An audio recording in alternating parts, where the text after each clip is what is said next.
Audio Jungle.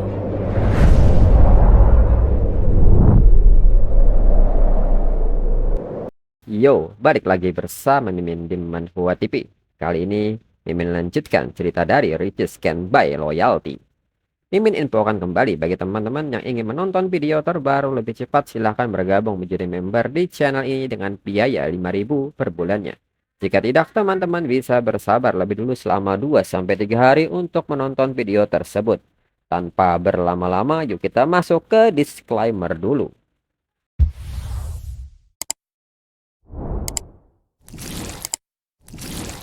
Disclaimer. Silahkan abaikan hal ini jika kalian sudah mengerti. Ini peringatan mengenai konten di channel ini. Video ini berisi alur cerita komik yang mempermudah bagi teman-teman untuk mengetahui isi ceritanya dan memahami alur ceritanya. Jika ada kesamaan tokoh, tempat, maupun isu yang sedang hangat, itu benar-benar tidak disengaja.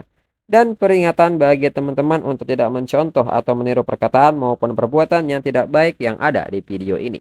Karena cerita ini hanyalah fiktif belaka. Jika mengerti, yuk kita masuk ke ceritanya. Shen Yuan pun mengerti.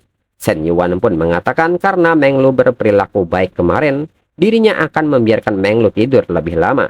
Ketika Meng Lu bangun, mereka bisa pergi keluar untuk membelikan Meng Lu sebuah mobil. Dirinya akan menanggung apapun yang Meng Lu inginkan dengan uang 3 juta. Meng Lu pun kaget mendengarnya dan meminta Shen Yuan untuk mengatakannya sekali lagi.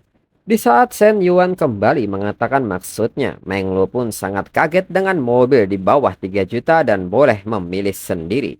Meng Lu pun sangat bahagia mendengarnya dan seketika mencium Shen Yuan dan mengatakan bahwa dirinya benar-benar mencintai Shen Yuan. Dalam pikiran Shen Yuan, semakin besar pengeluarannya, memang semakin besar cashbacknya. Tapi beli rumah untuk China saja cuma 3 juta. Kalau mobil untuk Meng Lu sampai lebih dari itu, dirinya tidak tahu apa yang akan dipikirkan oleh China. Lalu Meng Lu pun sangat senang dengan hal ini. Dirinya sudah lama suka Porsche. Sepertinya harganya 2 juta lebih. Meng Lu pun bertanya apakah dirinya boleh membeli mobil itu. Shen Yuan pun mengiyakan hal itu. Meng Lu juga menyebut bahwa dirinya sempat membahas ini juga dengan China waktu itu. Tapi dia lebih suka Maserati. Dirinya juga sudah lihat mobil itu memang sangat bagus. Mendengar hal ini, Shen Yuan pun baru mengetahui bahwa China suka Maserati. Meng Lu pun membenarkan hal itu. Meng Lu pun bertanya apakah Shen Yuan juga ingin membelikan China sebuah mobil. Shen Yuan pun berterus terang bahwa dirinya memang ada niatan untuk membelikannya mobil. Mendengar hal ini, Meng Lu menilai bahwa memang China paling beruntung. 1 rumah dan 1 mobil, totalnya lebih dari 5 juta. Namun Meng Lu mencoba menekan dirinya sendiri untuk tidak terlalu memikirkannya. Hubungannya dengan Shen Yuan baru saja dimulai. Dirinya harus belajar untuk terus bersyukur dan menikmatinya. Kemudian saat ini Qian pun mengirim pesan kepada Meng Lu bahwa temannya bilang tadi malam melihat Meng Lu di Junye. Qian pun bertanya apakah Meng Lu menginap di sana. Meng Lu pun membenarkan hal itu. Dirinya tadi malam bersama seseorang. Qian pun kaget dan bertanya dengan siapakah Meng Lu. Meng Lu pun mengatakan bahwa dirinya bersama Shen Yuan. Dirinya memang lagi lemah dan pada akhirnya ikut dengannya juga. Mengetahui hal ini, Qian berpikir Meng Lu saat ini sedang berpura-pura. Mereka sama-sama mau, mengapa harus bersikap seolah-olah Shen Yuan memaksa Meng Lu. Dirinya cukup mengenal Meng Lu. Pasti Meng Lu yang lebih dulu mendekati Shen Yuan. Jadi maksudnya sekarang adalah sahabat satunya lagi juga ikut naik kapal pesiar mewah itu. Qian pun merasa ini tidak adil. Dari mereka bertiga, mengapa nasib dirinya yang paling menyedihkan? Kemudian saat Shen Yuan bersiap untuk pergi, Shen Yuan pun meminta Meng Lu untuk mencari sendiri mobilnya dan membelinya. Kalau sudah cocok, kirimkan akun penjualannya. Dirinya akan langsung mentransfernya. Mendengar hal ini, Meng Lu pun mengerti dan secara tiba-tiba tingkat kasih sayang Meng Lu naik menjadi 86. Melihat hal ini, Shen Yuan menilai nilai tertinggi saat main kuda-kudaan semalam adalah 82, tapi sekarang sudah 86. Sepertinya makin dekat ke 90 poin. Tinggal sedikit lagi untuk dapat bonus rewardnya. Kemudian saat perjalanan pulang, Chen Na pun memberitahu Shen Yuan bahwa dirinya sudah belajar semua jenis kopi. Chen Na pun bertanya kapan Shen Yuan datang mencobanya. Shen Yuan pun mengatakan bahwa hari ini dirinya ada urusan, tidak bisa datang, tapi dirinya berencana membelikan Chen Na mobil. Chen Na bisa melihat-lihat saja dulu. Chen Na pun kaget mendengarnya. Belum lama beli rumah, sekarang mau beli mobil. Chen Na pun meminta Shen Yuan untuk tidak boros. Dirinya masih punya mobil dan hanya untuk kendaraan harian. Tidak perlu yang baru. Shen Yuan pun meminta Chen Na untuk menurut. Dirinya senang membelikan mobil untuk wanita yang dirinya cintai. Lagi pula mereka tidak kekurangan uang. Shen Yuan pun bertanya Chen Na suka mobil yang seperti apa. Chen Na yang merasa tidak enak pun meminta yang biasa saja.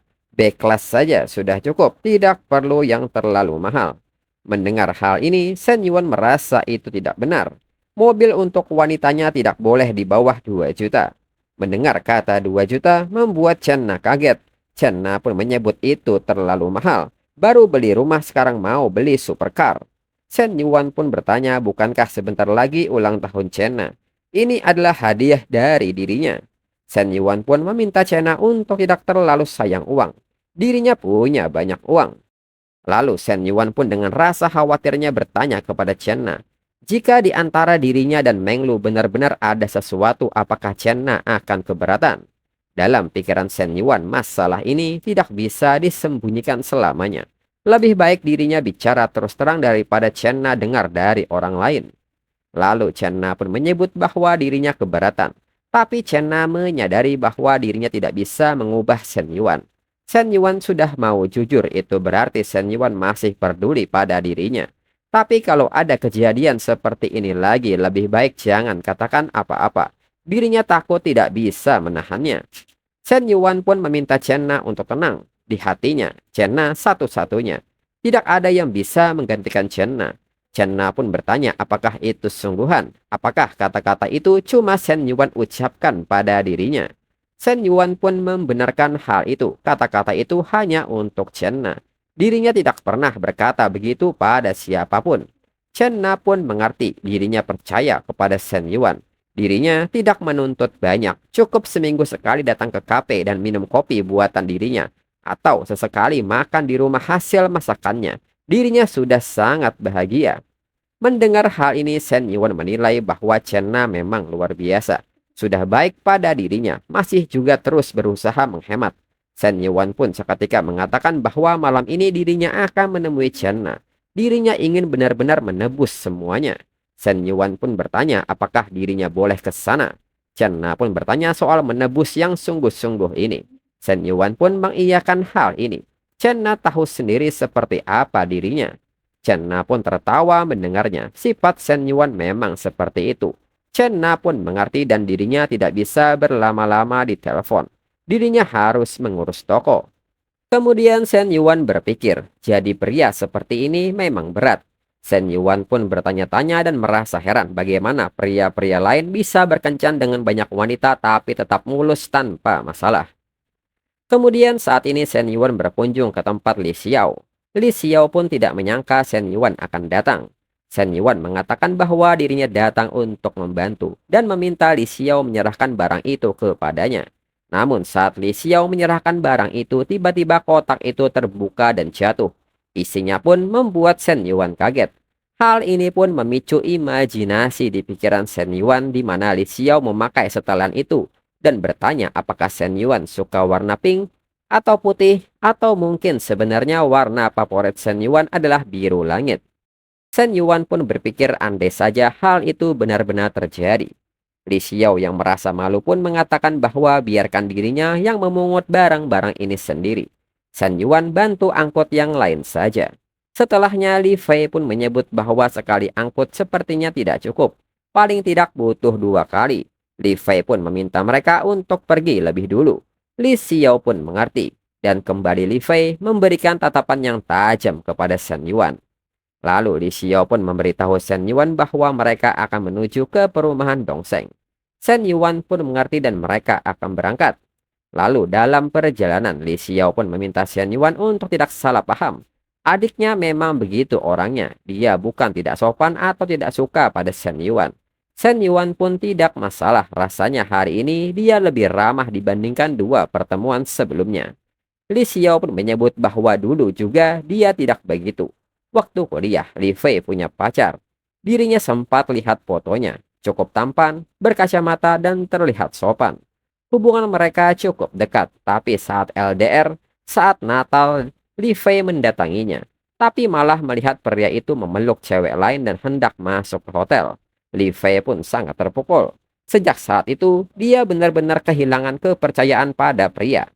Shen Yuan pun bereaksi mendengar cerita ini dan menyebut pria itu jajingan. Pria seperti itu memang sampah masyarakat.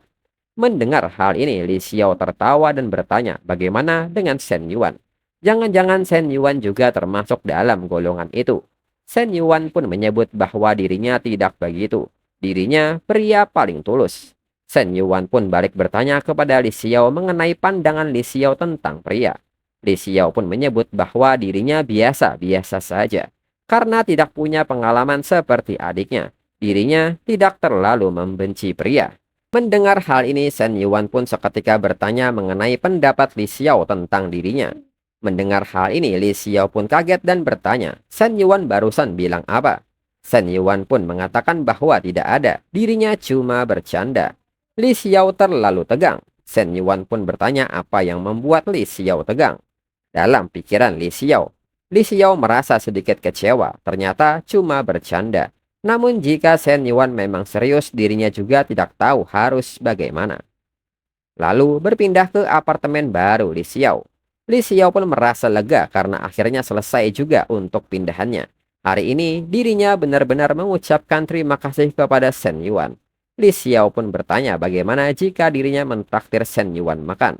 Shen Yuan pun mengatakan bahwa sebenarnya tidak harus makan untuk mengungkapkan rasa terima kasih. Li Xiao pun seketika bertanya harus seperti apa. Dan secara tiba-tiba, Shen Yuan merangkul Li Xiao serta memberikan salam tempelnya. Di saat itu, tangan ajaib Shen Yuan mulai meraih dua harta karun besar milik Li Xiao. Li Xiao yang mulai sedikit menikmati merasa takut dan meminta Shen Yuan untuk tidak melakukannya. Namun di saat situasi akan menjadi menyenangkan, tiba-tiba Li Fei datang memanggil Li Xiao serta meminta Li Xiao membukakan pintu karena dirinya lupa membawa kunci. Li Xiao yang melihat Li Fei di balik pintu mengatakan bahwa dirinya akan segera datang. Namun di saat itu Li Xiao mengatakan kepada Shen Yuan bahwa dirinya sepertinya tidak bisa bergerak. Shen Yuan pun menyebut ini tidak apa-apa, dirinya akan membantu. Shen Yuan pun segera membukakan pintu untuk Li Fei. Di saat masuk, Li Fei pun bertanya mengapa wajah Li Xiao sangat merah. Jangan-jangan kena demam. Li Xiao pun menyebut ini tidak apa-apa. Istirahat sebentar maka nanti akan sembuh. Dalam pikiran Li Xiao, Shen Yuan sangat berani. Untung Li Fei tidak berpikir ke arah sana. Kalau ia nyebur ke Sungai Kuning pun tidak bakal bersih. Lalu Li Xiao pun memberitahu Shen Yuan soal penugasan dari organisasi kampus. Mereka atur Fu Yingzi untuk bantu Shen Yuan mengurus investasi. Sekolah juga sudah menyiapkan satu ruangan kantor buat Shen Yuan. Dirinya akan mengirim kontak Fu Yingzi. Shen Yuan harus menghubunginya saat balik ke kampus. Shen Yuan pun mengerti nanti dirinya akan menghubunginya. Dengan ini, dirinya akan pamit lebih dulu. Dalam pikiran Shen Yuan, niatnya padahal ingin lebih lama dengan Li Xiao, tapi kayaknya Li Xiao khawatir Li Fei salah paham dan jadi canggung. Kemudian saat bersih-bersih, Li Fei pun bertanya soal Shen Yuan kepada Li Xiao. Sebenarnya seperti apa? Li Xiao pun seolah-olah tidak mengerti dan bertanya maksud Li Fei. Li Fei pun meminta Li Xiao untuk tidak berpura-pura. Perasaan Shen Yuan sangat jelas. Li Xiao dan Shen Yuan juga kelihatan dekat banget. Sudah tidak seperti hubungan dosen dan mahasiswa biasa. Li Xiao pun seketika panik dan mengatakan bahwa sebenarnya dirinya juga tidak yakin. Melihat respon Li Xiao, Li Fei yakin Li Xiao sedang jatuh cinta. Jika tidak menghitung dia itu mahasiswa Li Xiao, kondisi Shen Yuan sebenarnya bagus. Tapi dirinya selalu ngerasa dia kayak tidak serius hidupnya. Li Xiao pun seketika bertanya apakah Li Fei tidak menolak. Li Fei pun menyebut bahwa dirinya menolak juga percuma. Hidup Li Xiao, keputusan Li Xiao. Dirinya cuma bisa menjadi adik yang mengingatkan. Buka mata Li Xiao lebar-lebar. Lihat Shen Yuan benar-benar apakah pantas buat Li Xiao atau tidak. Mendengar hal ini, Li Xiao pun tiba-tiba memikirkan Shen Yuan. Lalu 1 jam kemudian di kantin kampus, seorang wanita seketika memanggil Shen Yuan untuk ke sini. Dan ternyata dia adalah Fu Yingzi, ketua radio kampus. Shen Yuan pun bertanya apakah Yingzi sudah lama menunggu. Yingzi pun mengatakan bahwa dirinya juga baru sampai. Shen Yuan pun seketika menyebut bahwa suara Yingzi benar-benar berbeda sama yang di radio. Yingzi pun menyebut kalau siaran atau dubbing, mereka harus masuk ke peran sesuai suasana. Jadi wajar aja beda. Yingzi pun mengajak Shen Yuan untuk langsung membahas yang penting. Sekretaris Lu bilang dalam 2 hari ini bakal ada orang bantu rapihin kantor Shen Yuan. Shen Yuan pun mengerti, nanti kalau ada kerjaan di luar tugas resmi kampus, apakah Yingzi bisa membantu juga? Yingzi pun mengatakan bahwa dirinya tentu bisa membantu. Mendengar hal ini, Shen Yuan mengatakan bahwa dalam 2 hari ini, Yingzi bisa membantunya lebih dulu. Lalu di saat yang sama seorang pria memanggil Yingzi dan mengatakan bahwa ternyata Yingzi di sini. Dirinya beli seng-seng olong, favorit Yingzi. Lalu di saat itu pria ini menatap Shen Yuan dan bertanya kepada Yingzi dia siapa. Shen Yuan pun merasa bahwa ini tatapan penuh racun. Dirinya dianggap saingan cinta. Lalu Yingzi pun menyebut bahwa dirinya lagi diet gula, jadi tidak minum bubble tea, dan mengucapkan terima kasih kepadanya. Namun pria ini kembali mengatakan kepada Yingzi, dirinya bela-belain jalan 5 kilometer dan antri 20 menit. Pria ini pun meminta tolong kepada Yingzi untuk meminumnya. Yingzi pun mulai kesal dengan hal ini dan mengatakan bahwa dirinya sudah bilang berapa kali, dirinya tidak mau. Mendengar penolakan ini, pria yang bernama Feng Zhegui ini bertanya siapa Shen Yuan. Yingzi pun bertanya apakah ini ada hubungannya dengan Zhegui. Mendengar hal ini, Zhegui pun seketika berbalik pergi dengan perasaan kecewanya. Orang-orang sekitar yang melihat hal ini menyebut bahwa ini gosip terpanas. Orang-orang pun bertanya-tanya apakah ini sungguhan Shen Yuan dan Yingzi berpacaran. Dan sebagian lagi orang-orang mengatakan bahwa Shen Yuan dan Zhegui sedang memperebutkan Yingzi. Di saat yang sama, Feng Minhui dan Cheng Ling ada di sana. Minhui pun bertanya soal Shen Yuan dan Yingzi ini. Itu tidak mungkin. Cheng Ling pun menyebut bahwa Minhui sudah 2 kali jalan bareng dengan Shen Yuan. Kayaknya para cewek langsung tahu kalau keluarganya belum benar-benar bangkrut. Minhui pun tidak terima ini. Dirinya mau lihat seberapa tebal muka Yingzi ini. Lalu Minhui pun mendekati Shen Yuan dan menyapanya. Minhui pun bertanya apakah Shen Yuan mau ke kelas. Shen Yuan pun menyebut bahwa dirinya tidak ke kelas. Dirinya lagi mengobrol soal proyek kampus bareng Yingzi dari organisasi kampus. Minhui pun seketika mendekatkan dirinya dan menyebut Shen Yuan udah lama tidak masuk kelas. Apakah Shen Yuan mau ambil semua nilai F? Yingzi yang melihat hal ini menilai bahwa Minhui kayaknya lagi mengumumkan bahwa dia pacarnya Shen Yuan. Yingzi pun bertanya-tanya sejak kapan mereka jadian. Namun ini bukan apa-apa, lagian tidak ada hubungannya dengan dirinya. Lalu Yingzi pun mengatakan kepada Shen Yuan bahwa dirinya masih ada urusan di radio. Dirinya akan pergi lebih dulu. Shen Yuan pun mengerti. Para pria lain yang melihat hal ini pun menyebut ini sangat gacor. Ini gosip super dahsyat. 2 cewek cantik merebutkan 1 cowok. Gaya Feng Minhui itu seperti istri sah nangkep selingkuhan. Dunia tidak adil banget. Ada yang kekeringan, ada yang kebanjiran. Mereka pun bertanya-tanya siapa Shen Yuan. Kampus mereka sejak kapan punya senior sekeren itu. Lalu Minhui pun bertanya Shen Yuan dan Yingzi sedang membahas apa. Dalam pikiran Minhui, Yingzi adalah cewek cantik dan suara merdu. Dia tidak boleh dekat-dekat dengan Shen Yuan. Shen Yuan pun menyebut bahwa mereka membahas soal program inkubator startup di kampus. Organisasi kampus minta Yingzi yang jadi penghubung dirinya. Shen Yuan pun menilai bahwa Minhui sangat posesif. Kalau seperti ini, bagaimana mau kerjasama lintas kampus nanti? Minhui pun mengerti. Minhui pun menyebut bahwa dirinya ingin mengobrol lebih lama karena 2 hari tidak bertemu Shen Yuan. Tapi dirinya harus ke kelas sekarang. Lalu Minhui pun berbisik bahwa malam ini dirinya ingin minum minuman dingin yang ukuran besar. Dan setelahnya Minhui pun pamit untuk pergi. Shen Yuan pun menilai bahwa Minhui memang sangat lucu dan tidak pernah puas. Kemudian Meng Lu pun menghubungi Shen Yuan dan memberitahu Shen Yuan bahwa mobilnya sudah dirinya cek. Ada unit yang ready. Setelah diskon, harga totalnya adalah 2,52 juta. Mendengar hal ini, Shen Yuan pun segera meminta Meng Lu untuk mengirimkan nomor rekening dealernya. Dirinya akan mentransfernya sekarang. Meng Lu pun mengerti dan mengatakan love you kepada Shen Yuan. Selain itu, Meng Lu pun bertanya apakah Shen Yuan jadi ke Grand Hyatt. Dirinya membawa dua lingerie beda yang Shen Yuan suka. Dirinya sangat ingin memakainya buat Shen Yuan. Shen Yuan pun seketika bertanya dua yang mana, dirinya lupa. Meng Lu pun menyebut bahwa Shen Yuan akan tahu sendiri saat malam. Menerima semua ajakan ini, Shen Yuan mulai berpikir. Dirinya sudah janji mau menemani Chen Na. Terus Min Hui juga ngajak minum malam ini. Dan sekarang siapa yang harus dirinya pilih? Chen Na, Min Hui, atau Meng Lu? Ini adalah pilihan yang sangat sulit. Dan untuk episode selanjutnya tunggu 2 minggu lagi untuk 2 chapter. Sekian dan terima kasih.